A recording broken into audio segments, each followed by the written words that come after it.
What's up, college football fans? Tony Valente here once again with the Mean Green Show. Today, joined by Jared and CJ, and we're going to give our previews of the AAC going into the 2023 season and give our thoughts on who we think may come away the champions. But before we get into all that, guys, if you're a fan of football or college football or G5 football, consider hitting that like and subscribe button because that is truly all that we talk about. All right, gentlemen. Well, thank you so much for your time. Just kind of jumping into things, give some quick thoughts, and then pass it to you, Jared. Two teams I think you got to keep an eye on off the bat to win it in 2023 are Tulane, coming off the championship in 2022 and returning. I don't know if I'm not sure of who all they're returning other than their QB and a few other. Yeah, prospect for sure. Yeah. And then also I really do think you have to keep a close eye on UTSA bringing back Frank Harris. And we saw how they competed with Houston, although Houston didn't do so well in the AAC all around, but I feel like they've proven that they're an AAC caliber contender. So anyway, I want to pass it to you, Jared, from there, but your honest thoughts on, maybe top 2 to 4 teams you think have a real shot at winning it this year. Yeah, I think UTSA and Tulane are both going to be in the mix for sure. Both have really strong rosters and great coaches that played great last year and didn't lose too much of their roster. I think for UTSA, it's going to be an adjustment period coming into the AAC where there's no weeks off like there were in Conference USA. Well, there might be 1 or 2 possibly, but it's definitely reduced a lot from Conference USA. So, kind of getting used to the rigor of that jump up in competition is going to be huge for them. And then Tulane, obviously replacing Spears at running back is going to be key, but I'm personally of the opinion that running backs typically don't make or break a team. You have to have everything else in place outside the running back, right? So I think they're going to be okay. And then my 2 below that I'm keeping an eye on, definitely SMU. You're welcome, CJ.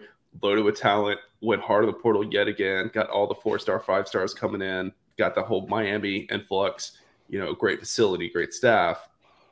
They got it all, right? It's going to put the pieces together. And then I'm not sleeping on ECU either. They had a sneaky good 8-win season last year. They've got a really good coach in Mike Houston, and they're replacing Shane Carden, who I think was like a 5-year starter for them. It's going to be tough, right? But that is a pretty strong team, well-coached team. And I think their schedule is pretty manageable for them. So I'm not going to be surprised if they're in the hunt come really late in the season. Jared, before we pass it to CJ, I want to ask you a question about SMU's QB room. And if you don't know that much about it, you can defer. But and CJ, you can kind of pick up from this. But are you familiar with Preston Stone, Jared? Oh, yeah. Okay, yeah. Saw him play in high school. He's the real deal. Mm-hmm. Do you think he's going to, in this season, be at a play that will be significantly higher, or maybe not, but not even significantly higher? Do you think he'll be on par where Mordecai would have been if he would have stayed at SMU, and or maybe slightly above? I think that's fair to say. Yeah, I think that Stone had an injury last year. Is that right, CJ? Yeah, so I guess collarbone. Yeah, and that can be serious long term for a quarterback, right? Depending on how severe it is. But I think as far as raw talent goes, I mean, he's right there with Mordecai, coming out of high school, what they're physically capable of, and they're going to have a great offense around him, right? Offensive mastermind, head coach. So yeah, I'm not going to be surprised if he puts up Mordecai level numbers through the full season. That wouldn't surprise me at all. In fact, I would say it's expected. Yeah, I would agree. Yeah. All right, CJ, thoughts on that? Yeah, I mean I appreciate the lead in for a topic I'm so comfortable with. But yeah, I mean, as far as the injury goes, he's back full go spring practice. He's been good for a couple months now. So that's good. It didn't sound like it was the type of thing that, should hinder him long term. But yeah, I mean, definitely I think SMU is on the short list of teams this year. And before we were talking about, not going into every single team because we want to keep this tight. But this is the first year where I look at every single team and I can think of a compelling storyline. And the AAC has never had as many teams, and I've never felt so out of the loop on teams because the first year of law school, I have no time to focus on anything other than. But still looking at all of these teams, I find compelling storylines, even if I don't necessarily think they stand much of a chance in the long term in the conference, at least for this upcoming year. But I think that, the short list, SMU, Tulane, I mean, Tulane outscored a Heisman quarterback. A team from the AAC did that. And I feel like that's not necessarily something that's gotten talked about a whole lot. So SMU, Tulane, UTSA, I think Memphis as well. That's another team that has a lot of continuity. especially with, you know, at the quarterback position. And I think this is kind of a make or break year for Ryan Silverfield. And I think there are a lot of teams that are kind of expecting a conference championship appearance. There are more teams expecting it than there are seats. So that will be definitely the thing to watch for sure. Yeah, and you know, just putting on the full Texas Homer hat or North Texas Homer hat, and you know, Tulane, you know, 2021, they went 2-10 overall, just to come around in 2022 and win the whole thing. So I think there's hope for every team in the AAC just based off that alone, and you know, with North Texas getting a new QB and you know, new head coach obviously and all of that, we'll see who the QB is. But it'll be a new QB, whoever it is, with, you know, with Osanani departing. But just teams like North Texas, I just feel like, yeah, there's hope. And we saw, again, not to rub salt in an open wound, but what Sonny Dykes did with TCU in 1 year, and that's an anomaly. But, you know, with the transfer portal, with the transfer, it gives you hope. It's just like, I don't think that should be the expectations, you know, for schools that are getting new coaches and stuff like that. But nevertheless, it can be done.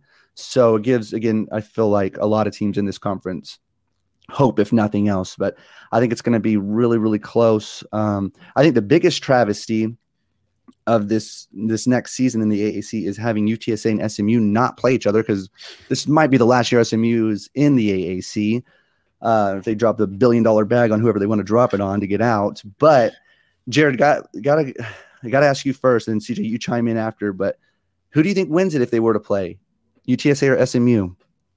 I don't know what to expect with SMU because they have so many new transfers coming in, new coach, right? I think it's a little bit harder to judge. I don't know. I mean, it'd be within a touchdown for sure. I think I'd probably pick UTSA with a gun to my head, but I don't feel super strongly about it. Yeah, I mean, I'm gonna echo those sentiments, but keep my Homer hat on and say that I would say it's probably going to be a 3 to 6 point game for SMU. But one thing that I would be a little bit more nervous just because of the fact that when I look at the teams UTSA has lost to in the last few years and the way that I guess you could say Coach Traylor has kind of built the team, that kind of plays into going up against the SMU. A lot of the losses I think of, like the UNT loss, I think of Troy, I believe San Diego State in the Frisco Bowl. Like a lot of those losses were more of like about controlling the ball. Yeah, defensive struggles for ball, sure. Playing the field position game, and that's not really SMU. That's not really what it is we do. And so that is something where it would give me pause at the very least, for sure. That's a good point. I'm gonna go tiebreaker, and I'm gonna go UTSA. Reason being, Frank Harris, just the experience. I've seen him too many times now. He's mother effed me too many times as a fan. Just to, you know, I just feel like he's seasoned. They're so comfortable in overtime.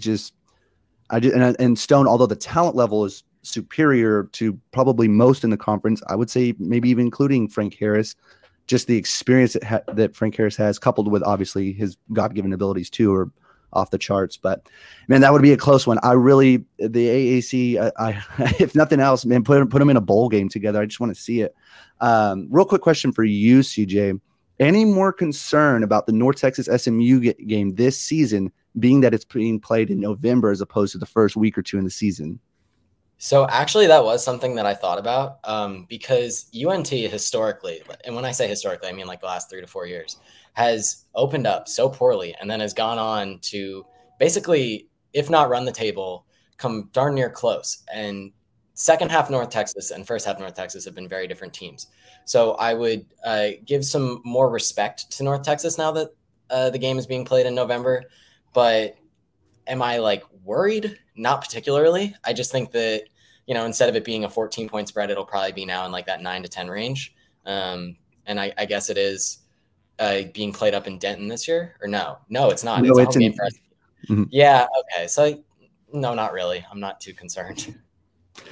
Okay. All right. One last question for you specifically, CJ. When is SMU getting out of the AAC? Not soon enough. I would say it's felt like pretty much every date that has been kind of circulated in the circles of of the SMU fans that want to pretend like they're in the know, to not name any names, but it's felt like, okay, so mid-February has come and gone. Or sorry, late January came and went, and then mid-February came and went. Early March came and went. We're now getting into late March, so that means mid-March has came and went. Now it sounds like early April is when everybody has decided it won't be any later than that an announcement is made. But that's what I've been hearing for a few months. So until it happens, we are a proud card-carrying member of the Power Six. But yeah, I mean, it can't happen soon enough. I believe that the TV deal will be announced first. There's been a lot of mis and disinformation. It's felt like the Big 12 hired a PR firm, and then all of a sudden a bunch of stuff started coming out about how unstable the Pac-12 was. And it almost feels like there's this house of cards that the Big 12 built themselves and is knocking over and being like, look at how unstable the Pac-12 is. And so I think that the Pac-12 is just kind of playing a waiting game and waiting to be on more solid ground to announce that. And then from there, the next step is to add a couple more teams. So hopefully, when things die down a little bit, but who's to say? Yeah. All right. Last thing before we get out of here, we all got to pick one team. If we have to just go down with one team who we think is going to win it in 2023, I'll start off. And again, these predictions are pre-spring for most of the AAC. I know SMU's already, I think, midway through, but these are really early predictions. Who knows what the transfer portal will give or take away at this point. But if I had to pick one, I know this is not really a fun thing for North Texas fans, but I think UTSA. I would go with UTSA if I had to pick one for the AAC. Jared? Well, let me caveat first. We were talking off air about how hard it is to do preseason analysis these days because like recruiting is year round now, transfer portal is year round, right? But I think right now I'm going to take Tulane. Big reason why is because UTSA plays Tulane in New Orleans this year, right? That's going to be a huge game. That might get flexed into a Friday ESPN matchup, so it's going to be huge. And I think just the level of play that Tulane was at last year was higher than UTSA, like as someone who watched a lot of both of those teams.